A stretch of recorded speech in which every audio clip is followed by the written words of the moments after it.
Welcome to Reality Bites. Embark on an incredible journey through the gastrointestinal tract, where you'll witness firsthand the fascinating processes of digestion and nutrient absorption. As you navigate through each organ, look for the buttons and give them a tap. Doing so will trigger reactions that reveal the marvels of our internal systems. Feel free to explore at your own pace. The adventure is yours to make. To kick things off, take a bite from the sandwich in front of you, and let's get this incredible journey started.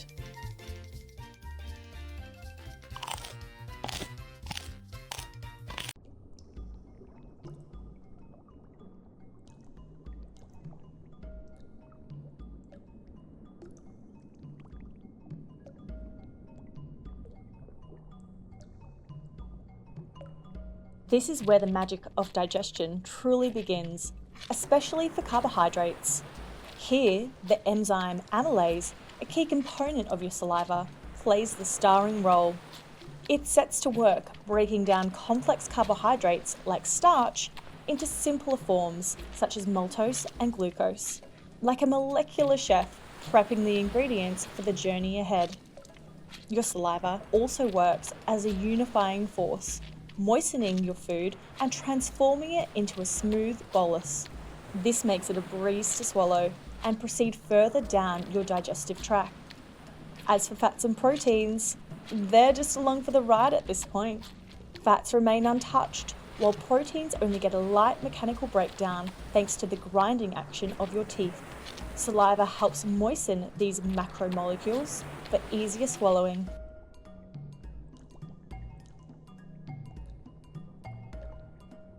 The tongue contains taste buds, which detect the flavour of food and send signals to the brain to create the sensation of taste. This is important because it helps to prepare the body for the digestion and absorption of nutrients. Each taste bud contains its own mini sensory lab, bustling with several specialised cells, including taste receptor cells. Taste receptor cells have hair-like projections called microvilli. These microvilli are finely tuned to detect the different chemical compounds in food that give it flavour.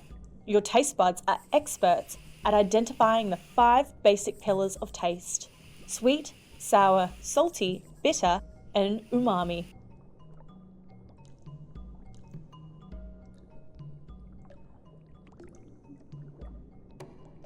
The art of chewing, also known as mastication, is a vital first act in digestion. Picture your teeth as nature's original food processor. As you chew, they grind and crush food into smaller pieces. This increases the surface area of the food particles, making it easier for the enzymes to break down that food even further. Carbohydrates are long chains of glucose, just waiting to be chewed into smaller pieces. Your teeth do the prep work, and then amylase, the enzyme in your saliva, works its magic by breaking down these carbohydrates into simple molecules that your body can readily absorb. Fats and proteins, on the other hand, don't get the enzymatic treatment in the mouth. But still, don't underestimate the power of a good chew. Your teeth grind these nutrients into smaller bits, setting the stage for their future transformation deeper within your digestive tract.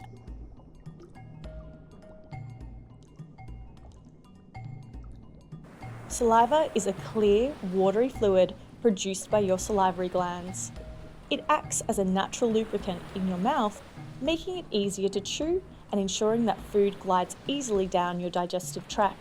Saliva also contains an enzyme called amylase that breaks down complex carbohydrates like starch and sugar into bite-sized molecules your body can absorb. Saliva can also help enhance taste by helping to dissolve food particles, making flavours pop as they stimulate your taste buds. And let's not forget its protective prowess. Saliva neutralises harmful acids, combats bacteria with its antibacterial compounds, and even provides a protective layer over your mouth's delicate mucosa. It's your natural mouthguard.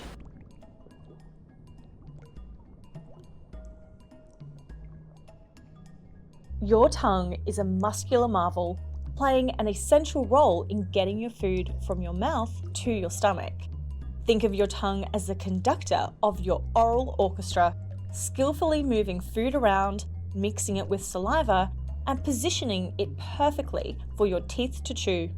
Your tongue is also a master sculptor, molding your chewed up food into a small, rounded mass called a bolus.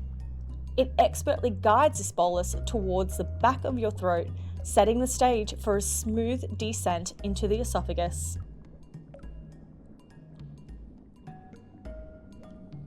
Swallowing involves a coordination of muscles that work to ensure food journeys safely from the mouth to the stomach without making a detour into your lungs.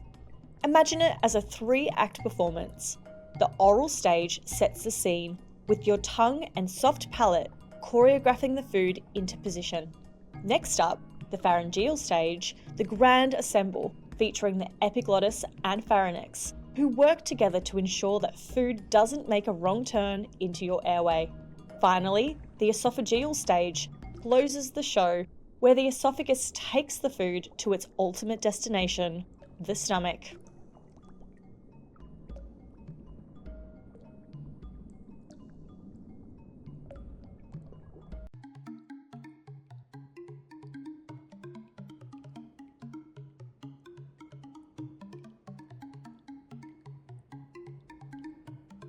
The esophagus is the expressway for food.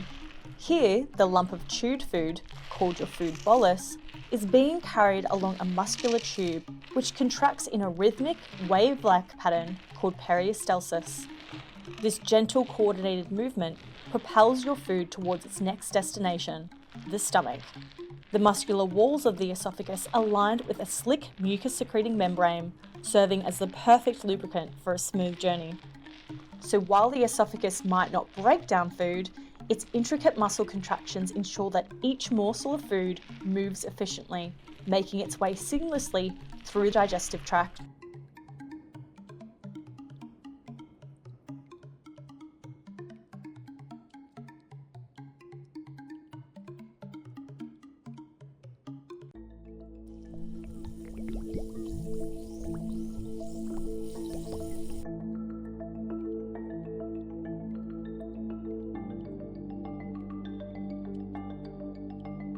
The stomach is the digestive system's very own mixing bowl, made of 3 purposeful muscle layers: circular, longitudinal, and diagonal oblique.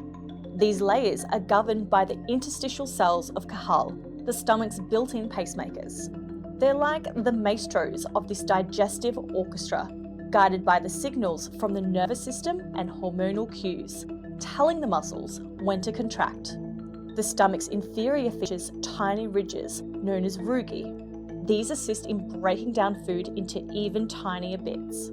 Together with the churning muscle layers, they create an ideal environment for digestion. On average, this culinary cauldron can hold about a litre of food and liquid, but thanks to its elastic and muscular walls, it can stretch to accommodate even more when you're feeling particularly peckish. Once the food is propelled down the esophagus by a rhythmic wave of peristalsis, it will enter the top of the stomach through the lower esophageal sphincter. This sphincter is like a muscular lid that relaxes, allowing food to pass through into the stomach. After the food has entered the stomach, the lower esophageal sphincter contracts again to form a barrier that prevents the acidic juices of the stomach from flowing up into the esophagus.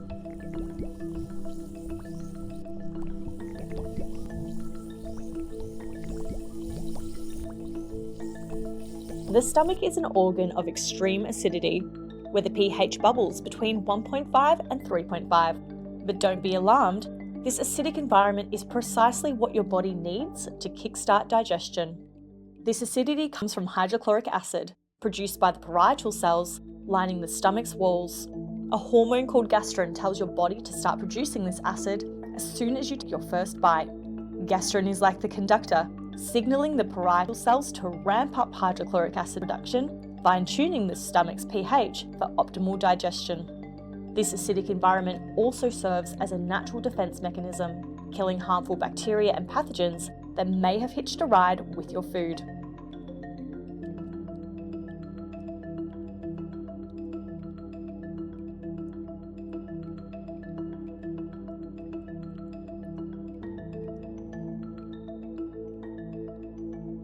While you might think every nutrient gets broken down in the stomach, fats are the exception to the rule. This is because the enzymes that break down fat, called lipases, prefer a less acidic environment. Now, although the stomach might not be where fats are broken down, it's where they are prepped for the main event. Here, fats undergo emulsification, a process where they are transformed into tiny droplets, coated with bile salts from the gallbladder. These bile salts increase the surface area of the fat, setting the stage for the enzymes to work their magic once they hit the small intestine.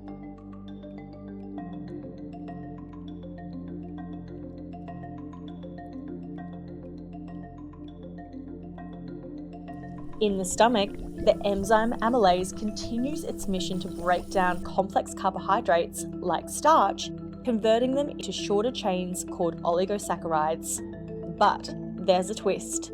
The stomach's acidic environment is like kryptonite to amylase, affecting its structure and slowing down its carbohydrate crushing powers. So, while amylase makes a valiant effort, its activity is somewhat restrained, resulting in only a partial carbohydrate breakdown in this stage.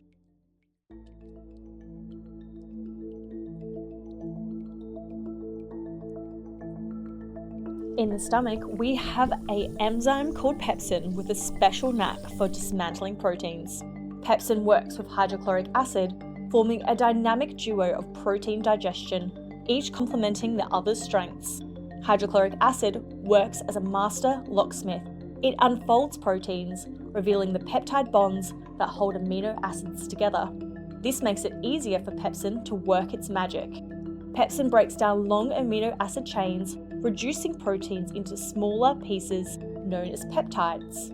But pepsin has its favourites. It's especially good at tackling proteins from meat, fish, and dairy, but it's not so good at breaking down plant proteins in grains and legumes.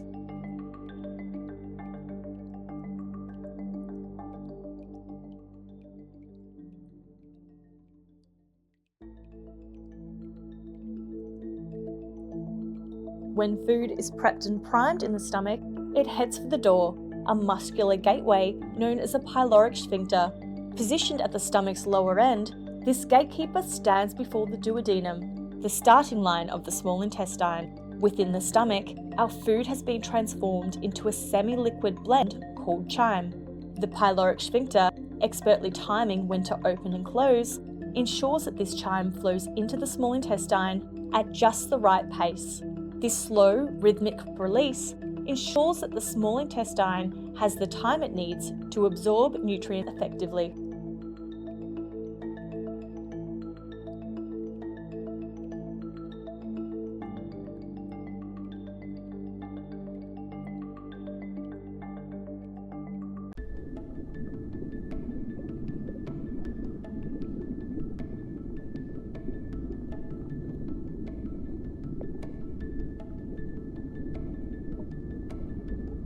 The small intestine is more than just a simple tube. It's a trilogy: the duodenum, the jejunum, and the ileum. First up, the duodenum welcomes partially digested chyme from the stomach and is where most of the enzymatic digestion takes place. Journey onward and you'll enter the jejunum, a nutrient hotspot lined with tiny waving fingers known as villi. Their mission is to snatch up nutrients and transport them into the bloodstream or lymphatic system, making sure your body gets the nourishment it craves. The ileum is the final section of the small intestine. Here, it's about catching nutrients that might have slipped past the jejunum and ensuring every bit of water and electrolyte is absorbed.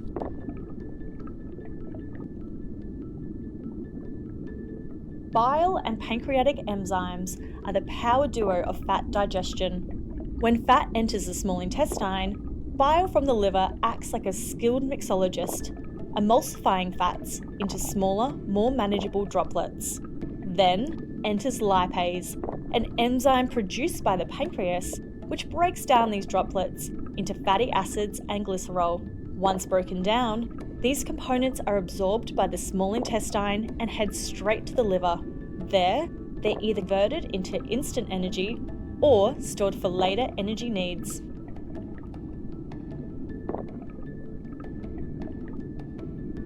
Once protein hits the small intestine, they're ready for their final digestion, thanks to trypsin and chromotripsin, enzymes with a knack for breaking protein down. Secreted by the pancreas, these enzymes act like biochemical scissors, snipping the protein peptides into individual amino acids like alanine, leucine, and lysine. These amino acids then enter the bloodstream, where they act like Lego blocks for the body, helping to build new proteins for everything from muscles to hormones. The grand finale of carbohydrate digestion occurs in the small intestine. Here, complex carbs are completely dismantled into glucose, fructose, and galactose, simple sugars your body eagerly converts into energy. Driving this transformation is the enzyme amylase, which is secreted into the small intestine by the pancreas. But amylase doesn't work alone. It joins forces with other enzymes, such as maltase, sucrase, and lactase. These special enzymes reside in the brush border cells, which line the microvilli.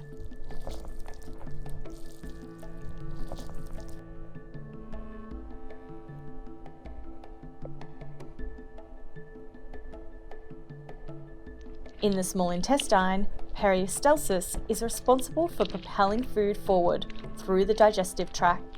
Circular muscles clinch like a belt behind a bolus of food, while longitudinal muscles ahead of it contract.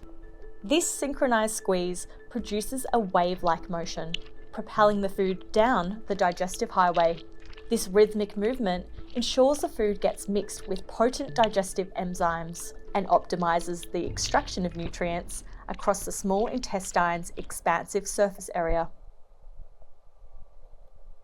Your small intestine is brimming with finger-like projections called villi to maximize nutrient absorption, each featuring specialized cells called absorptive enterocytes.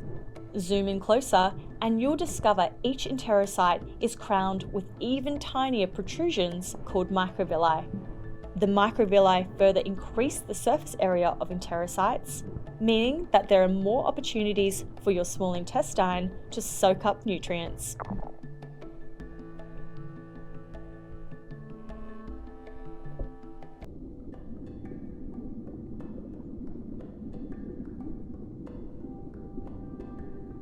The large intestine, or colon, may not be the star player in nutrient digestion, but it does have a crucial cleanup role. Think of it as the waste management center of your digestive system. Its main jobs are related to the processing and elimination of waste, as well as the absorption of water, electrolytes, and some vitamins that are produced by the gut bacteria. In the large intestine, peristalsis acts like a slow, methodical conveyor belt for waste. The rhythmic muscle contractions help move this waste along the colon, but they have a pace that is deliberately unhurried. This is because the slower speed provides time for the colon to reabsorb water and essential electrolytes, compacting the waste into a more solid form we know as feces. The large intestine houses a diverse community of trillions of microorganisms known as the gut microbiome. These tiny citizens are remarkable at multitasking. They munch on fibers from carbohydrates, turning them into helpful compounds like short-chain fatty acids that benefit our health. They're also essential contributors to our immune function and even have a hand in making certain vitamins that our large intestines then absorb. And it's not just about gut health. A thriving and diverse microbiome is linked to everything from efficient digestion to mental well-being and a happier mind. In the large intestine, fiber gets fermented by gut bacteria. This turns fiber into a mini energy station in the form of short-chain fatty acids. This nourishes the cells and keeps the lining of your large intestines healthy. Fiber also holds onto water, which makes your bowel movements smoother and more regular, whilst also nourishing the good bacteria that is essential for your digestive well-being.